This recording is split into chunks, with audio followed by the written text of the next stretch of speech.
Hey everybody, this is Michael Sweet of the band Stryper, and you're listening to Classic Christian Rock Podcast with Wildman and Steve.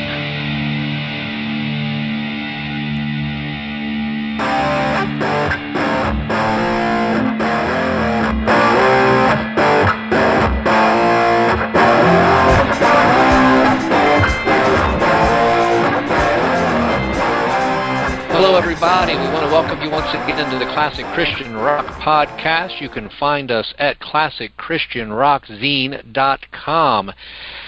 Steve Perkins, Latin teacher, rock and metal enthusiast, is with me once again. And I really shouldn't say that every time because I think on the first show, Steve, you were a guest, but you've really become a mainstay. So I need to introduce you as a mainstay at this point, don't I?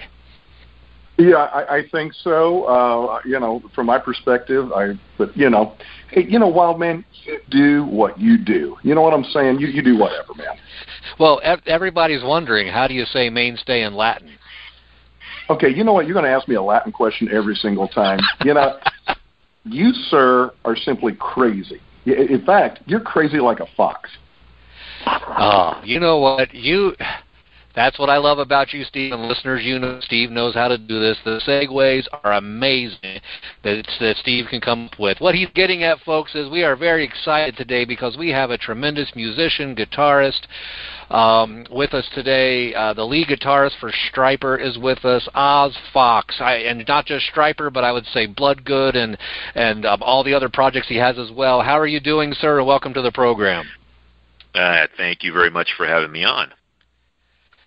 We're very excited. Cool. Yeah, and I got to tell you, Oz, personally, I'm very excited about this because I'm a guitarist myself, I'm an amateur. I'm a pastor, actually, and God had other plans for me. But I remember just listening to you and Michael doing the solos on "To Hell with the Devil," "Soldiers Under Command," and I had my guitar just trying to figure out what you guys were doing, and it took me years to figure out actually two guitars going.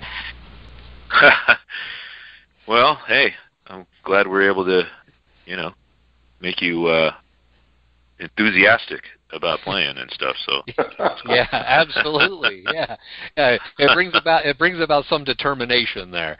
So, needless to say, I say that to say I'm just excited to be able to talk to you, to talk to someone that I saw that I looked up to and I still look up to as a musician. And I think every project that I've seen you do and heard you do has been incredible.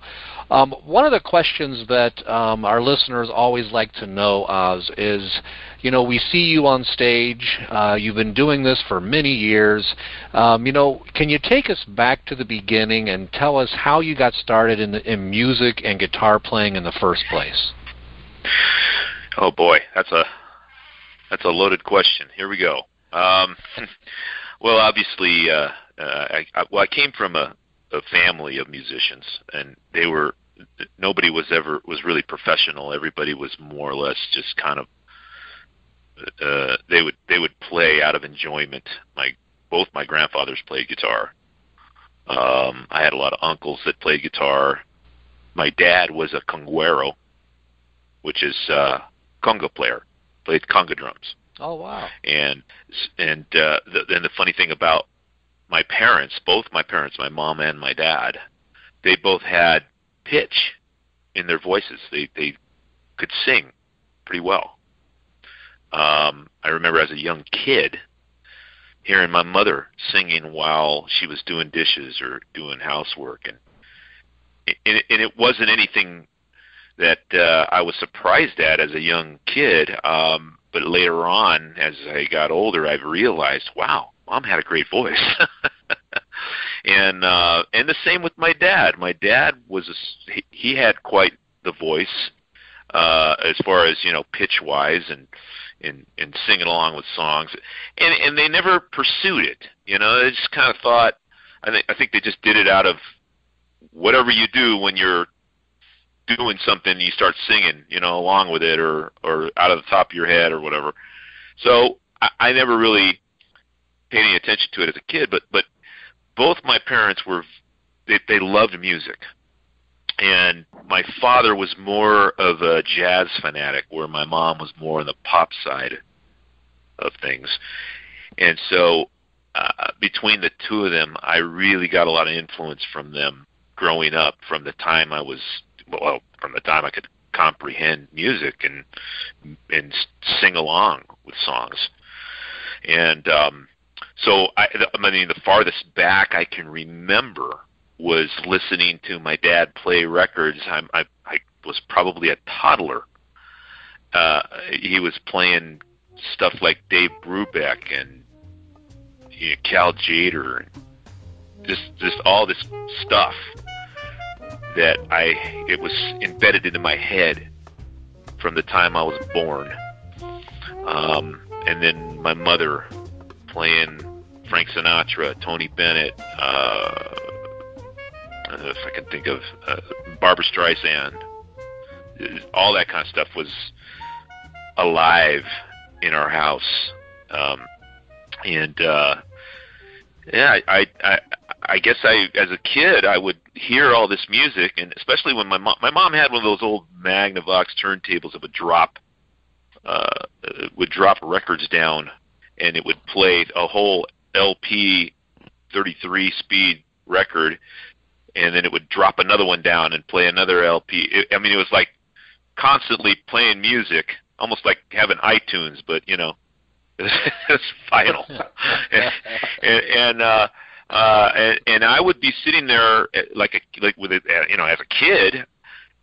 If my friends weren't around to play with, I'd be sitting in the house just kind of listening to music, and I would hear these songs over and over and over again. And it's just obviously the musically inclined mind in me would start singing and learning the lyrics and mimicking how they sung, and trying to kind of like, sound as close to what that person sounded like. And, when you're a kid, you got a little kid voice, and, but I still try it as hard as I could. And one of the things that really sparked me as far as music goes and singing and actually turned me on to the guitar was an album my mom had called Open Up Your Heart by Buck Owens. And that album was played, I don't know, it was, the grooves were worn out on that album in my mom's house. My mom and dad were divorced when I was, they split up when I was very young. But Mom played a lot of stuff in the house, and Buck Owens, when she played the Buck Owens album, the guitar was like, wow, this is amazing. It blew my mind. It was this chicken picking kind of style of playing on that album, and it really inspired me to want to know how he did that, what the sounds were, and the session player on the album was James Burton. That's what I was told. And Don Rich was Buck's guitar player, and I'm not sure exactly when he came in, but I know that he used a lot of session players when he did albums. So, but anyway, that, because I was so enamored with the Buck Owens feel and the sound, my dad's dad, he's my grandfather, his name was Sam. He was really kind of like the entertainer of that side of the family, and whenever there were like family get-togethers and whatnot, he'd always pop out a guitar and start singing and playing songs, and entertaining everybody. And so I went to my grandfather and I kind of said, hey, let's back up a little bit. Then what he would do is he'd sing these country music songs. I think he was really big on playing Jimmy Rogers songs. So I would sing those songs with him, and he would say, oh, why don't you sing, and I'll play the guitar. So I started singing Jimmy Rogers songs with my grandfather. And eventually he tried to teach me how to play some chords on this big Gibson. I don't even know what what model it was giant acoustic guitar that he would play, and the strings were really hard to play, and I would sit there and try to play chords, and I'm just trying, and I'm getting it a little bit, as much as my fingers could. And then one day, his daughter, my aunt, she was the oldest sibling of all of the aunts and uncles on that side of the family. She comes in one day and brings in a small scale guitar, and he gives it to me. And she says, "Here, learn how to play that thing." So I pulled it out, and my grandfather started showing me more chords. The next thing you know, I'm playing chords and singing within, a few months.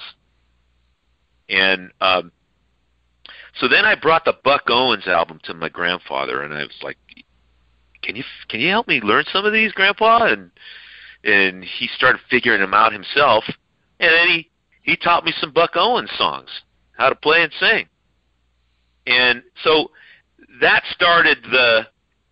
kind of started the Sam and Rick. That was my real name's Richard. They called me Rick. That started the Sam and Rick entertainment show for all of the family gatherings.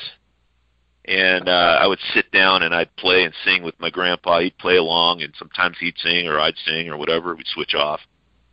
And we'd play at these family gatherings, and I had all these aunts and uncles and cousins started handing me like dollar bills, dollar bills and quarters and all this stuff. And I'm like, whoa, this is great,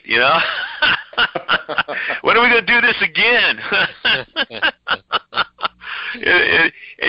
So it just kind of started right there with my grandfather teaching me some chords and teaching me how to play and sing, and it was funny because probably around the age of 11 years old, my Aunt Jeannie, the lady that gave me the guitar, she used to have these big parties.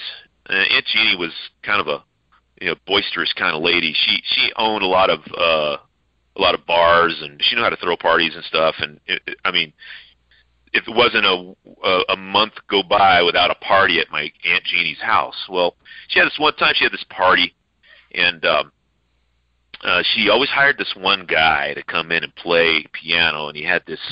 He had some kind of a box that was kind of like it would do beats with congas and shakers and all kinds of stuff. And he would come in and he would play that thing over a loudspeaker, and he had a microphone, and he'd be playing piano and singing, And my aunt comes up to me, she goes, "Hey, Ricky, why don't you go sing a song?" And I'm like, okay, well, I don't know. Are you sure he'll let me sing and play? And she goes, "Yeah, go up and ask him." And mind you, I listened to a lot of jazz with my dad. So one of the singers that used to come on the jazz station that my dad would listen to was Lou Rawls. Oh yeah. I don't know if you're familiar with Lou Rawls. Oh yeah. Oh yeah. And at the voice. And at the and at the time, I remember my dad bought an album and he would play Natural Man. Natural Man's pretty popular. It was, it went pretty high on the charts back in the day. And so I knew that song by heart. And so I walk up to this piano player. He looks at me and he's like, "You want to sing?" I'm like, "Yeah." And he goes, "Well, what do you know?" I says, "Well, do you know Natural Man by Lou Rawls?" His eyebrows raise and he looks at me and he goes, "Okay." So my aunt picks me up and puts me on a stool to stand up on with a microphone, and these people, there's probably about maybe 30 people in her backyard, that had been dancing the whole day or the whole afternoon with this guy. And so my aunt gets on the microphone. She says, "Hey, my nephew Ricky's going to sing a song. Guys, check it out." So he starts going off with the piano and playing the rhythm and the chord progression. And I jump in, and I start singing, "I don't want no gold watch for working 50 years from 9 to 5, I start singing, and I'm singing on key, okay? Because, I don't know, I just had this, I had good pitch.